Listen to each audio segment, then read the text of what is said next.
I mean, I'm coming from the UK. We don't have 30-story buildings in the UK. One thing I could say about Taiwan, people are brilliant here. 一光头啊，就是坏人或是和尚。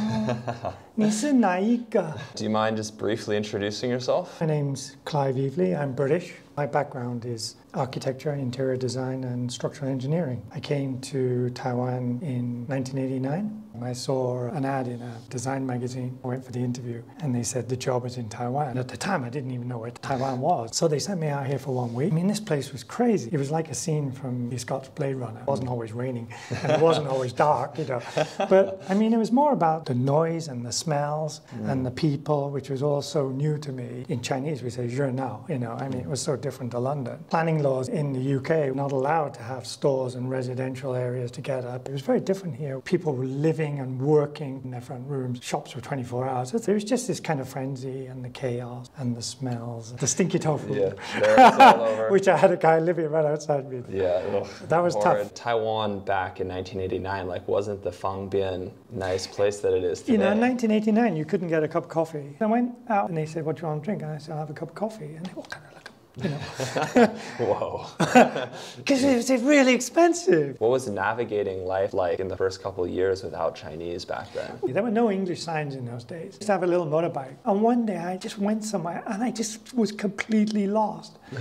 Because I couldn't read the signs. I didn't know which direction to go in. I was absolutely petrified. And you don't have a cell phone. And luckily I found somebody who spoke English who pointed you in the right direction. A buddy of mine came from the UK. And in my very broken Chinese, I said, he doesn't eat meat. They brought him a tray of intestines cooked in blood. You know the dish, right? Yeah. Even I was freaked out. It wasn't too bad because I was working so hard that I was basically home office.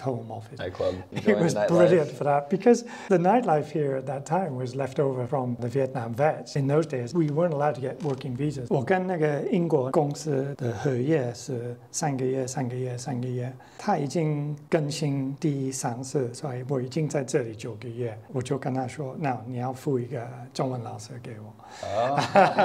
因为我已经超过9个月，我没有中文，怎么可能？我在那个公司有一个老师，他是 simultaneous translator， 他就是用 bopomofo， 是蛮特别，因为你在国外你也没有办法找到老师用 bopomofo， 是比较准的中文。你觉得你要学多久可以在工作上用中文？可能1年开始可以去餐厅，可以玩 ，yeah。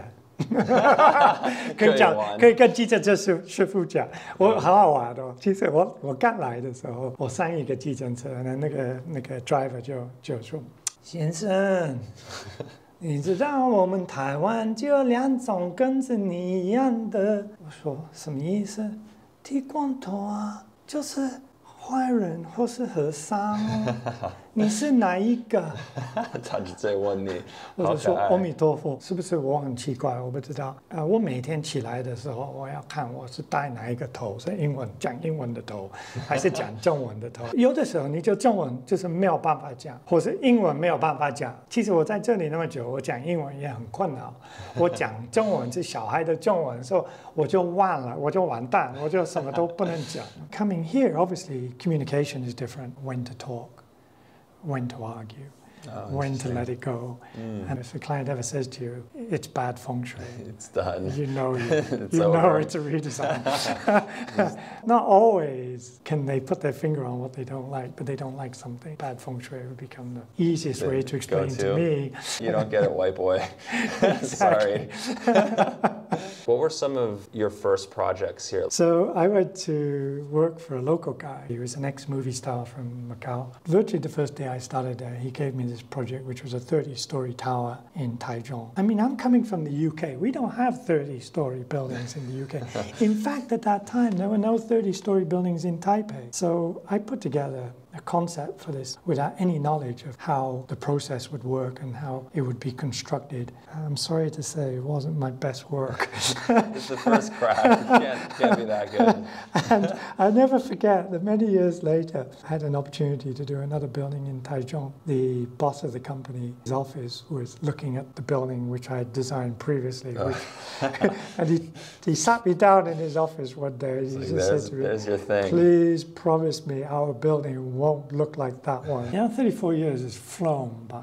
There was a moment just after I got married, after I had my son when he was 2 years old. We had a situation with China where they started lobbing missiles over Taiwan, and all the media came here, and my mum was on the phone like, oh, it's Third World War in Taiwan, you know. Yeah. And it made me think about how vulnerable we were. So we actually emigrated to Canada, but actually I came back for my wife's sister's wedding, but ended up working back in Mr. Wong's office for 2 weeks, working on a big shopping mall. And that was fun. Obviously the salary was much better here. It was a no-brainer really, so we moved back. I decided I wasn't going to work in the same way I'd been working before, which was working at a frantic pace, carrying about 16 interior projects, but also probably about 10 to 12 architectural projects, and these were big. So I made a promise to myself and to my boss, which was I was going to do more careful work, but also I was going to teach. Teaching blew me away. It gave me exposure to these brilliant students, these brilliant people, super creative, wonderful people. And one thing I could say about Taiwan, people are brilliant here. The people that I am lucky enough to have taught and worked with and generally call my friends. Oh my God, 成就感. Yeah. Really satisfying. Just to be able to facilitate the next generation of young Taiwanese architects. Yeah. I said at the beginning of my course to my students, I'm not a parent, I'm a student too. We are learning together. I know there's this great respect between the youngers and the elders here, and especially the relationship between the student and the teacher. Yeah. But I didn't want that. I didn't want somebody to be shy to come and talk to me. We were all in it together. And I was giving them programs which I had no idea where they were going, because I would get bored too, and because technology has moved. So I was constantly redesigning the programs. I think there's kind of a misunderstanding from a lot of foreigners that come over here, especially when they go to traditional neighborhoods. They look around, they're like, why are there bars in the windows or these signs? This is just ugly. I think context is important. When the Kuomintang came back here in 1945 after the end of World War II, as far as they were concerned, China belonged to them and they were going back. So this was a temporary move. In 1950, there were 5 million people in Taipei, and today's 24 million. That's about 300,000 a year. I mean, huge. Yeah, right? Huge so growth. That's like an explosion of humanity. And it goes out on the streets. People are living in a very dense situation on top of each other. You don't know them because you're all new. You're going to be worried about thieves and things, so you're going to put the steel cages. And if you're here temporarily, you probably don't really care about creating really good architecture. The city really just happened. There was no planning as such, and nobody's controlling, so you put another building up on the roof, and sometimes you put another building on top of that, you know. Nobody's controlling this. So of course you're using the cheapest materials you can find, which is all this gampan. And then you've got orange one and a green one and a blue one next to a black one or a white one. It's like a Yoler place, right? A theme park, you know. But when the lights come on at night, it's magical, right? And I think that Taipei has that kind of thing because people are out at night. The street markets are at night. That kind of explains, I think, why we have these areas like Yonghe, which are still chaotic to a certain degree. Of course, it's changing. The city is getting more and more livable. We've got Dusan now, so you do actually have to go in front of a committee for significant architecture to make sure that it works in that area. It's interesting you mentioned about a country looking at itself and trying to define itself architecturally. Well, Taiwan is doing that at the moment. That's really interesting how a culture develops. You could say unsophisticated and copying the West. The easy status, the symbol of a couple of Greek columns and a portico, it's too easy, right? When the Romans and the Greeks were building, they were building future architecture. Otherwise, it'd be a mud hut or something like that.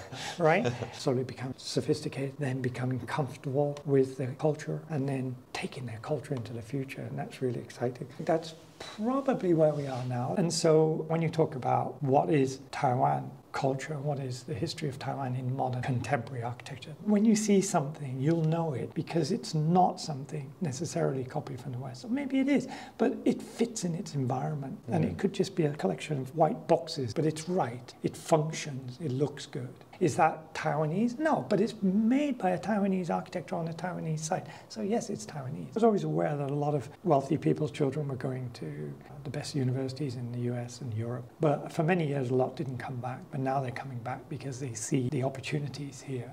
And so there's some very, very talented architects here now, local architects. I'm really optimistic and I'm really happy to hand the torch. So do you feel like you're going to be staying here in the indefinite future? I already have my tomb. Really? A nice view looking right down there. You already got your plot. You're here forever then.